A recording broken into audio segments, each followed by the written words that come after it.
Regenerative medicine is one of the fastest growing fields with new papers published every single day.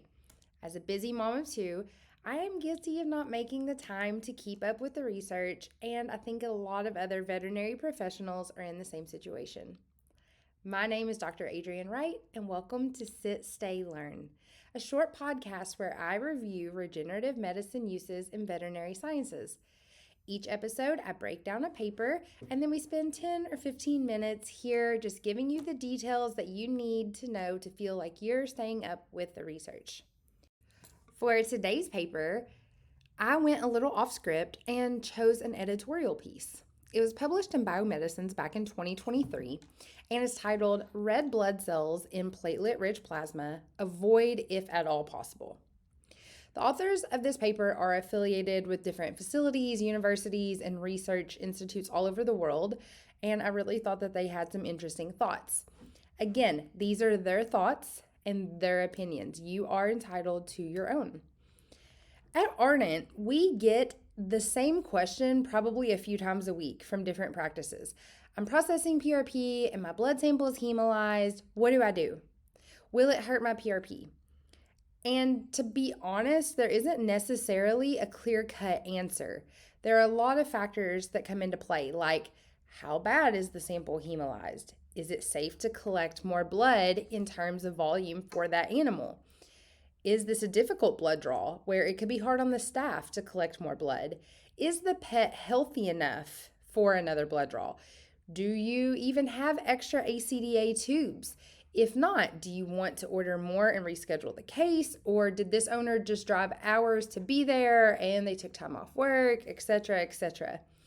So when you get into these scenarios, there's always the scientific answer and then the realistic answer that accounts for the science plus the true clinical activities and then obviously the logistics of this patient coming into your care that day. But we do recommend a new blood draw when possible because the answer is that we really don't know. But if you think about it, the red blood cells aren't supposed to be there. So it would make your gut say that you should repull the blood. But then there are the scenarios like I touched on just a second ago that complicate it. So let's think about this a little bit and let's touch on hemolysis. What it is, how it happens. So hemolysis is the destruction of red blood cells leading to the release of their contents into that surrounding fluid. This can occur naturally. This is how old or damaged red blood cells are destroyed in the body. And we know a typical lifespan for a red blood cell is 120 days. But it can vary based on certain illnesses or certain medications. Hemolysis can also occur during a blood draw due to shear forces. This would release their contents into that blood sample, so you'll see a red sample after your first spin instead of that pretty yellow plasma color. Red blood cells contain mainly hemoglobin for their function, but they also have enzymes, electrolytes, and proteins that they need for cell function. The cell is around 1/3 hemoglobin, and they do lack a nucleus, mitochondria, things like that to have more space for hemoglobin. Their main goal is to transport oxygen from the lungs to the body's organs and tissues. But they also transport CO2 as waste from the tissues back to the lungs. So then you have PRP. We all know it. We all love it. Super simple to make. You just need a blood sample from the patient to concentrate the platelets above baseline value, and you harness those growth factors from the alpha granules in the platelets. We want platelets, we want plasma. We do not want red blood cells and white blood cells. The presence of white blood cells in PRP is kind of controversial, so I really am not going to talk about it on this episode. So for the instances of this one, we will just say that this PRP is leukoreduced, okay? The authors make the claim that yes, PRP has gained popularity, but the discrepancies have hurt the product, and specifically the discrepancies in preparation protocols, presence of PRP-like products, and then variable formulations. I would agree with this point. Dr. Franklin's characterization of commercially available PRP kits for canines demonstrated that variability, with one kit being sold commercially as a PRP, but it actually reduced the platelets from the baseline value. So it isn't even a PRP. This is a 2016 paper. If anyone's interested, please just let me know and I can shoot that over. But again, this paper, back to where we're covering today, this paper focuses just on the presence of red blood cells in the PRP, and they claim that red blood cells represent one of the attributes associated with the efficiency of PRP, and thus are a major way to distinguish different formulations. And to be clear, I think this group is coming from a different angle, and that is variable formulations leading to variability in results in clinical data. So basically, they're saying hemolysis can happen from not so great PRP protocols and cause a contamination. I'm looking at their opinions from a different perspective. How unfavorable is the hemolyzed sample that you have from your blood draw? We know that the PRP protocol for people that we're talking to in clinics is the same. It's our protocol. Okay, but hemolysis has happened. The red blood cell membrane has disintegrated, and now you have noxious hemoglobin, which is just the plasma-free hemoglobin. You have iron and you have hemin.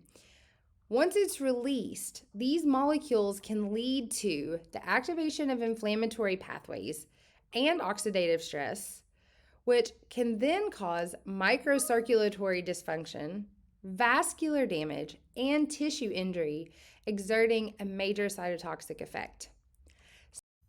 Specifically, this is from the accumulation of iron. This results in formation of destruction oxygen metabolites. It induces apoptosis of those chondrocytes. Then you have synovial site hypertrophy and infiltration of the synovial membrane by lymphocytes, which leads to joint damage. So a lot of big words just to say that the accumulation of iron in the PRP product going into the joint can actually cause damage. But to what degree? And we don't know. Here, I'm thinking accumulation of iron. So one would think that a less hemolyzed sample would have less risk for damage than a more hemolyzed sample because there's more iron. But what amount of hemolysis is acceptable? When does the benefit outweigh the risk? And I would definitely say that it's going to be some degree of hemolysis going to be okay, just knowing how many PRP cases we do a month and how often we still see the clinical benefit.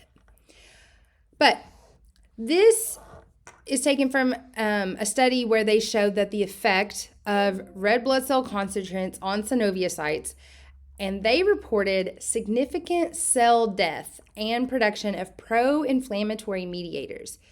These are obviously the cells lining the inner surface of your joint capsule, so not good. And keep in mind, this is in vitro red blood cell concentrate, not PRP, with a red blood cell contamination and not in vivo. But the potential for damage is there and should be considered. Another study looking at short-term exposure of cartilage to blood showed chondrocyte apoptosis after 4 days of exposure independent of synovial inflammation. So, cause cells to senesce regardless of the inflammatory environment. And this adversely affects the turnover of the cartilage matrix and the inability to restore proteoglycan synthesis. This work actually confirmed findings of a clinical investigation that looked at joint damage induced by blood in a canine model where changes were reported in the activity of chondrocytes and the solidarity of that cartilage matrix. This is a concern because that alone can lead to joint degeneration in the long term. The last study that this group brings up is administration of red blood cells with PRP leads to eryptosis, which leads to the secretion of macrophage migration inhibitory factor. This cytokine can inhibit the migration of macrophages and monocytes, as the name suggests, and has strong pro-inflammatory signals to adjacent tissue, which hinders proliferation of fibroblasts and the migration of stem cells. So again, not good. So is a hemolysis of a PRP sample when it's with stem cell, does that make it even worse? I don't know. But do red blood cells have a function in tissue regeneration? We don't know. But taken together, this data suggests that the presence of red blood cells and or their contents can cause damage to the joint, can increase inflammation, and potentially reduce the efficacy of the PRP as a therapy. There are no papers comparing red blood cell poor to red blood cell rich PRP because it isn't supposed to be there. How detrimental is the presence? We don't know. But based on the literature, I would side with the authors in that it should be avoided when it can. What do you think? Have you had frequent hemolyzed blood samples when producing PRP and still had therapeutic benefit? Or do you always just do a redraw? I would love to hear your thoughts. For the text version of this episode, you can head to our blog. If you have questions on this episode or a paper you'd like for me to review, you can always email me at adrienne@ardentanimalhealth.com. I hope you all have a wonderful week and a wonderful Thanksgiving week, and I'll see you next time.